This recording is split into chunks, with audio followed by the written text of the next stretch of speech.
Yo, your boy Jersey Murph back up in the building, partnering up with the great folks over at DraftKings. I know you can smell it. The playoffs are here, baby, and I couldn't be any more excited to relay to you what DraftKings told me because they want to get things kicked off in the correct manner. For all new customers placing a $5 bet, you will get $200 in bonus bets instantly. And all you have to do is head on over to your Google Play or Apple Store, download that DraftKings Sportsbook, enter the promo code TOPBILLIN, and get to playing. Want to know what you can do with those $200 in bonus bets? You can combine multiple bets from the same game for a chance at an even bigger payout. Imagine this. They are running those no-sweat bets. That's if your same game parlay doesn't hit, you can get those bonus bets back. And if you don't have online wagering in your state, DraftKings Daily Fantasy is your chance to get in on the fun and have a chance to win cash prizes. New customers, a $5 wager will get you $200 in bonus bets, and all you have to do is use my promo code TOPBILLIN at the DraftKings Sportsbook app, all right? What are you waiting for? The crown is yours.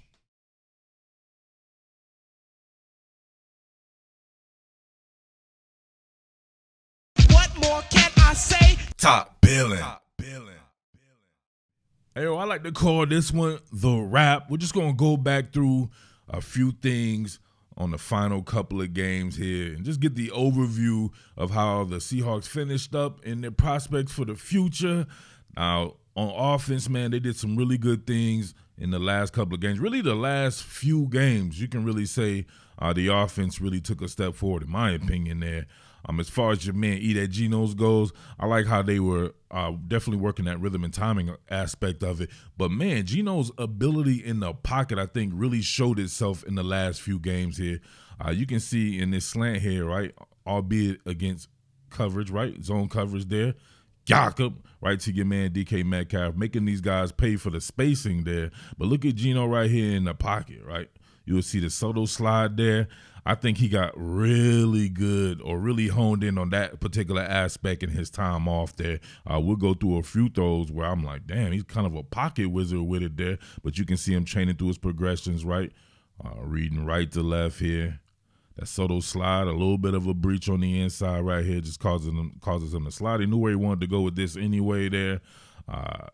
This is a problem over here, right? At least for this particular season, you have to call it the way it is. Charles Cross, a little bit of sanitation, right? I'm not going to say he complete doo-doo butter, but he was not having a good season in my opinion there. But nice strike there to DK Metcalf. Dennis Rodman Jr. himself letting him run after the catch. Also notice Geno's doing his best imitation of, I don't know, a young Geno Smith or something like that. Your man was detaching from the pocket and getting after it in the run game. Very unlike Geno Smith, right? We know he wants to exhaust all possibilities in the throw game. He is a pocket passer through and through, but, man, this can only help his game. You saw the breach. Where was the breach actually there? Where are we going right here? You have, TJ Watt right here, right? One of the hardest dudes in the league, period, right there. Nice spin move to the inside there. But, dang, it looked like he got clipped up by his own guy here on his stunt. Got hit in his knee right there, and bang, down goes Watt. He's asleep, of course. Geno Smith still looking upfield, right? But detaches there. Hey, we muscle relax somebody, right? Slow release muscle relax. But Geno showing off a little bit of wheels there, man, in his 33 years of age. I mean, look at this throw right here. Look, multiple breaches off the edge right there. Look at the pocket maneuverability and look at the arm sliding. What? Look at that arm angle action. Look at the breaches right here, first and foremost. You got TJ Watt dipping it low right here against Abe Lucas. You got Charles Cross here. He's on roller skates on ice. While the ice turned to black ice, right? Look at that. He can't anchor down that dog, right? He's pushed all into Geno Smith there, and Smith has to maneuver the pocket right here, keeping his eyes upfield while in the pocket, and then throws against the grain. Layers that bad boy. What? That is an amazing throw, albeit of just a few yards or whatever like that. But under the circumstances and then the arm sliding right there, man, definitely a wizard, right? And I'm going to say this right now.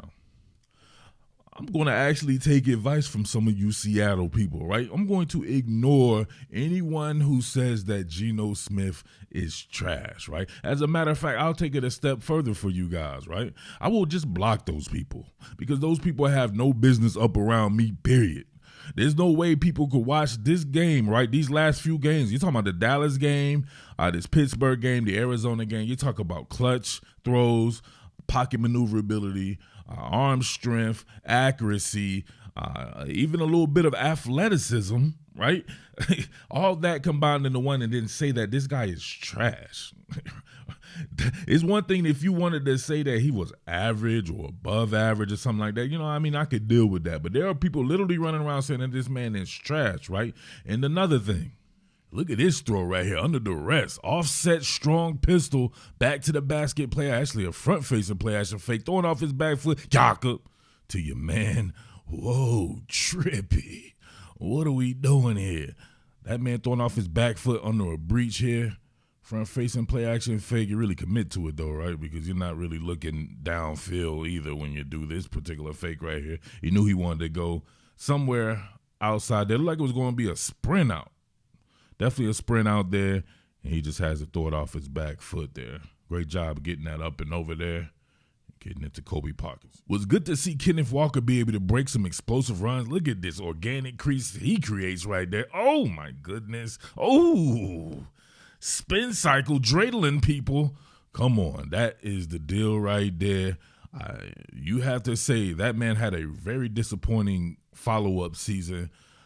Not much of it his own doing, right? You can blame a lot of that on the offensive line, and sometimes he does dance, right? He be boogie, right? He's jingle-footed, he be boogieing out there, but for the most part, man, he's trying to make stuff happen. He will lose some yardage or get no gainers there, but he makes a lot of stuff happen that shouldn't happen as well. So you have to take the good with the bad there. But a 4.1, I believe he averaged for the entire season. That doesn't seem very Kenneth Walker. Like, his ability says that he should average nearly 5 yards per carry. He is that talented. You talk about pocket wizardry. You see this, right? They were going to stretch this out, play action, but look at TJ Watt there. Makes him fertilize himself, and then Jakob. What are we doing? This was crazy. Look at this right here. Back to the basket, play action fake. Got to keep it on that vertical plane right there in your drop back. TJ Watt, a monster, right? What did he do right here? So he split the difference, right? They're slide protecting right here, and TJ Watt reduces down, goes on the inside. Hell of a football IQ right there. Goes exactly where Geno is. Geno sticks that foot in the ground, fertilizes that man into a coma. Look at that shit. His foot tendon rolled up into his Achilles. His Achilles rolled up into his calf rolled up into his hamstring, and his hamstring rolled up into his ass. He was done. Splatter whacked, bang, he was cooked. And then Geno has to jump twist throw this. Look at this. All right. Can't even really step into it. So he doesn't really get anything on this from his base and is still able to throw it. That's all arm. An all arm throw, that's perfect. On the money. All arm throw perfect on the money. All right, one more game right here. Kenneth Walker, double at the point of attack. Oh, look at him. Oh, man. Is that the duo? Oh, Jesus. Go back on that right there. Right, coming downhill, immediately notices a breach, gets it to the outside. One man on the outside usually will be able to tackle you because he has the strength there where he could at the very least get upfield and force you to get back outside. He can't even do that. Bang, looked like he caught a little bit of a stiffy to his chin there. That probably slapped him in the moment, and then, of course, you're not going to really be able to get a hand on Kenneth Walker. Bang, fertilized himself as well, and Kenneth Walker showing that speed to the outside right there, but a tiptoe a little bit. Get that first down. Jaxon Smith-Njigba, Jigba. You get that motion here, right? That has that tail to it. They knew that they were in zone. Jaxon Smith-Njigba coming right here in the void. Geno puts it up high, where only he can go and get it, all right, or where he can protect himself at the very least. You can see him switch out right there. Straight zone, and look at them vacate. Jakob. Love it right there. Look at him. He came uncovered. Now, you got a guy right here. If you were to lead him by mistake, you need to guide him the way you would want him to be at. You need to throw this on a straight plane. Got it behind him right there. He jumps up and goes and gets it, man. Jaxon Smith-Njigba is a talent. Absolute talent right there. High, back of the end zone. Great placement. Look at the product placement. Great catch there. Protected himself a little bit as well. I have to talk about this one because I know a lot of you people blame Geno Smith for this. Let's look at this in detail. 1, 2, 3, 4, 5, hitch. Where can you throw the ball at in that amount of time with that coverage? I know some people in their mind, they're going to make something up, but look at this. 1, 2, 3, 4, 5. All right, where's there to throw it right now? They have this plastered. Look at this right here. Plastered. Right, if I could draw better right there. Let's do that again. Somebody gonna make fun of that. Plastered right here. So it would have to go over these guys there. You need some type of tunnel. You need some type of vision there to be able to get that.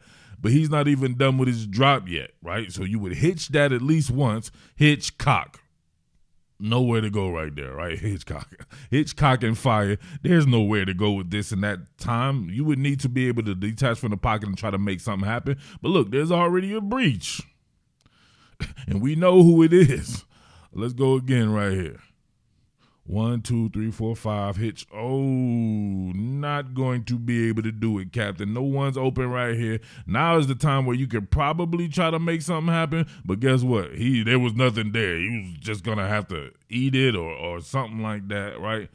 So they blame him for the fumble or whatever like that. Won't say anything about Charles Cross once again getting beat here. And, yeah. Say what you will, though. If you want to talk about something, it has to be this play right here to DK Metcalf. This was an absolute perfect throw right here. In the spot where they usually struggle, Jakob. And my man, come on. Look at it. He was able to get separation at the last moment right here. But this is where you become, in my opinion, an elite receiver, a tried and true top 10 receiver when you can consistently make plays like this. Look at that. That just looks very unnatural right here. It didn't have nothing to do with anything. This is all on him. The defender's hands, Joey Porter Jr.'s hands is not even up yet, and he catches it like on his wrist, tries to cradle it to his body, and then you get that right. Instead of it just being a clean hands pluck, you can see where he struggles. Like, it's not about catching the routine passes that come to you. It's about these type of plays, right, where it's a little bit more difficult, and you bring these in and you make them look routine. That's how you help your quarterback out right there. Now, I will give him credit for this. I don't think I've ever seen this from him. Hey, listen, first of all, I have to know, man, is this the king of pop? Right? The king of pop, Michael Jackson. No, not the cornerback, the actual king of pop. How is that not him? Dude, that's Michael Jackson. Right? Mike lives forever. Just like y'all say Tupac is still alive, right? That has to be Michael Jackson right there, right? But listen, your man, DK Metcalf right here, showing some growth and maturity right here. Look at him. He goes up to, man, eat at Geno's right here, and he's like, hey, man, this is my bad or whatever like that. And look at this. Of course, Geno Smith being the leader that he is, man, he's like, man, it's all good, baby. We going to get him, whatever like that. Love you, man, and all this and that. You know why?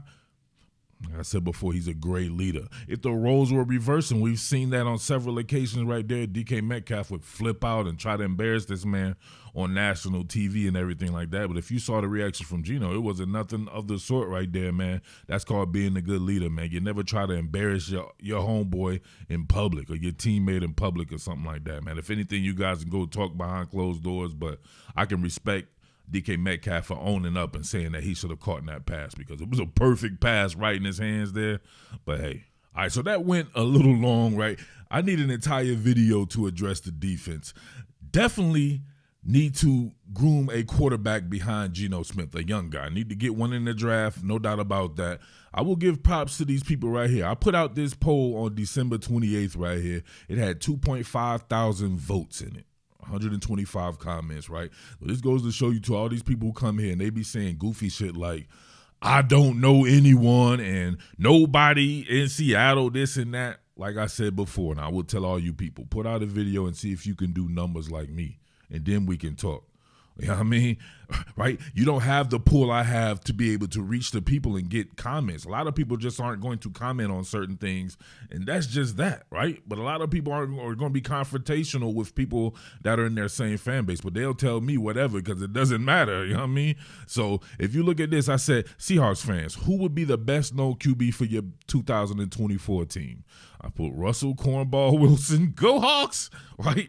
And he got 20% of the vote, right? That was off the heels of that one video that I did where I said it was time for them to reunite and shit like that, right? While I was taking the temperature of the people.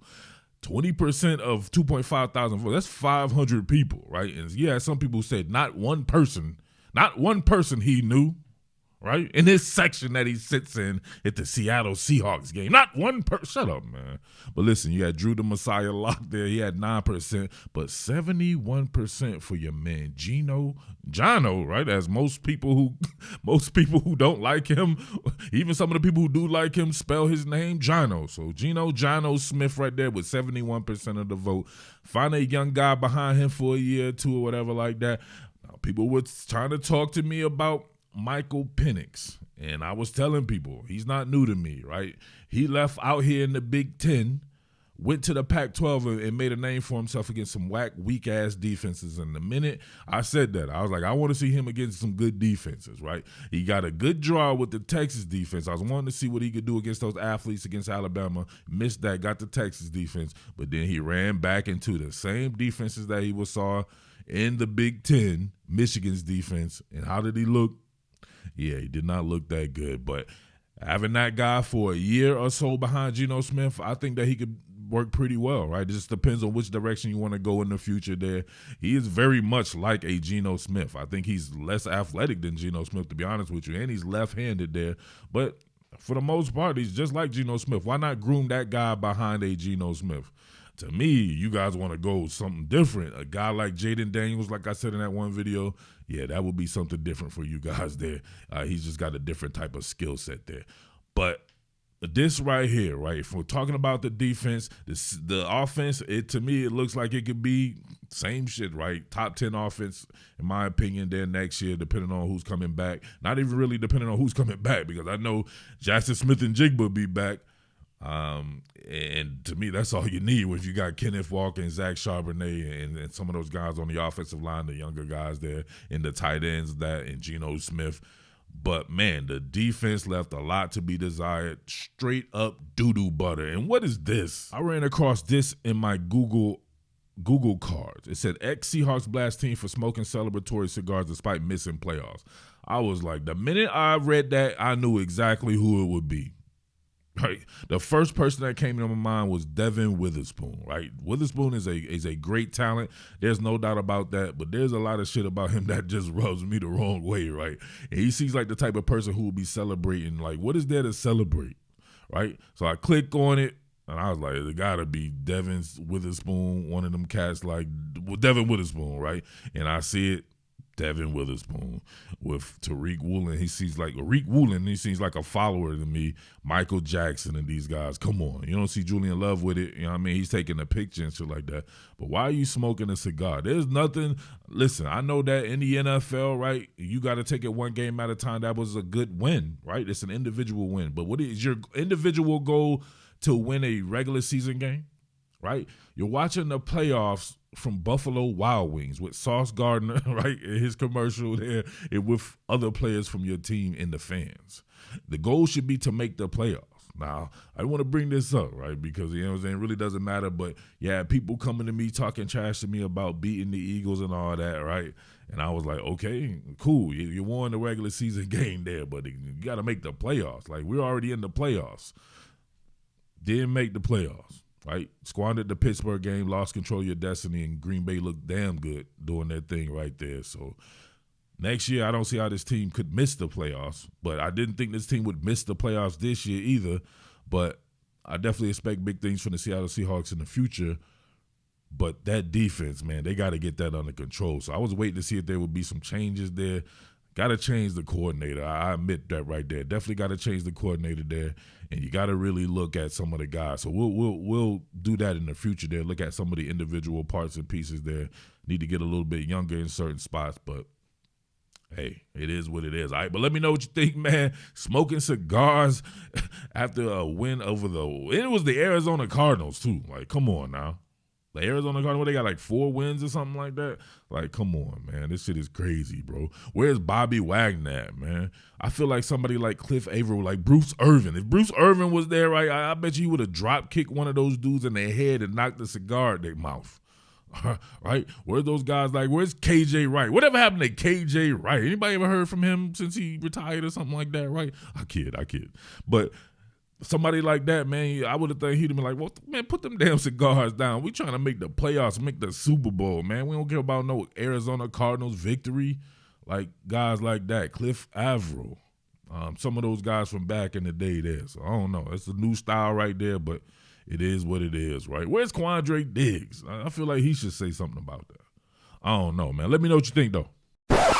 Wait, I know people are going to come here and say that they said that they were celebrating Julian Love becoming a new father. Why would you do that then? That doesn't even make any sense to me. That's some damage control type shit. Don't say that. Don't come here with that type of excuse, man. You could go to his house and smoke a cigar if you want to, you know what I mean? You ain't got to go inside and smoke the shit in the driveway then, you know what I mean? You don't want to blow the smoke on the baby. You know what I mean? You going to do it in the locker room after the Cardinals game because he became a new, come on, man. Fuck out of here. What more can I say? Top Billin.